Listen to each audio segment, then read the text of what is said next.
Hey everyone. So this is the Ionframe A7, which is an interesting addition to the AC Infinity light lineup. So let's go over it. At its core, this is a 700 watt single bar grow light that's about 3.5 foot in length. And for those that haven't worked with something like this before, the light it produces is really intense. Similar to a 1000 watt HPS light from back in the day. And the whole point of this is to pack as much lighting as possible into a small space so that it's easier to work with in large rooms and commercial setups, or on the opposite end of the spectrum, so that it'll fit in more smaller, unconventional spaces. I'm not currently growing in either of these conditions, although this would have worked great back in the day when I used to do a lot of closet grows.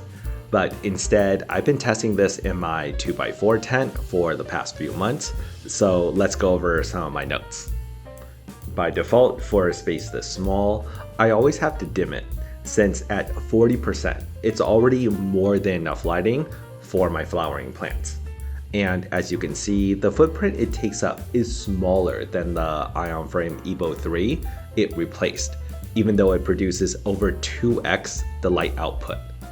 And even though it is smaller in footprint, it's about double the weight, which is mostly attributed to these thick aluminum plates that help dissipate all the heat that the light produces.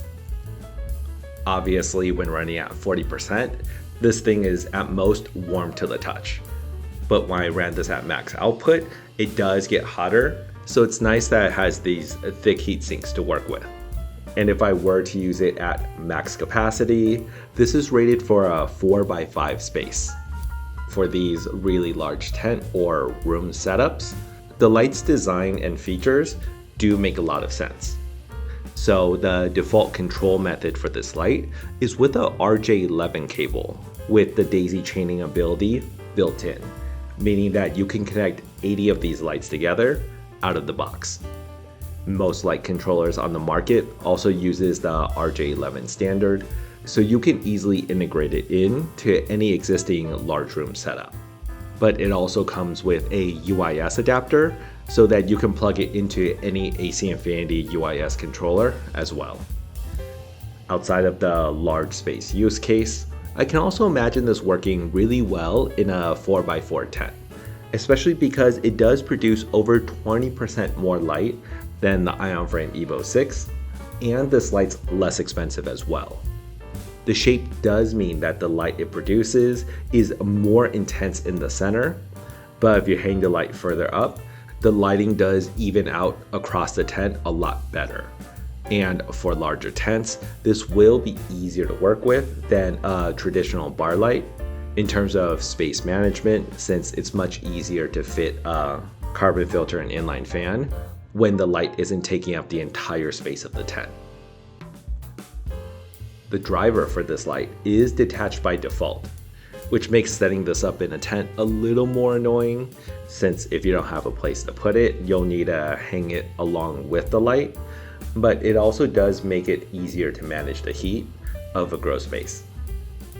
The last thing I want to note is the light diodes. AC Infinity has always used the top of the line Samsung Evo diodes for their larger lights.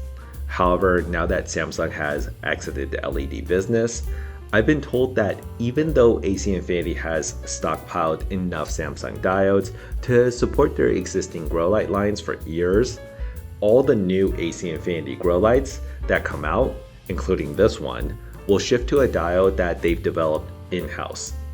Based on their testing, it's more efficient than the grow lights using Bridgelux diodes, but that's the only information I have so far, along with the fact that a new grow light line with these AC Infinity diodes will be rolled out later this year, at which point more information will be available. And that's it.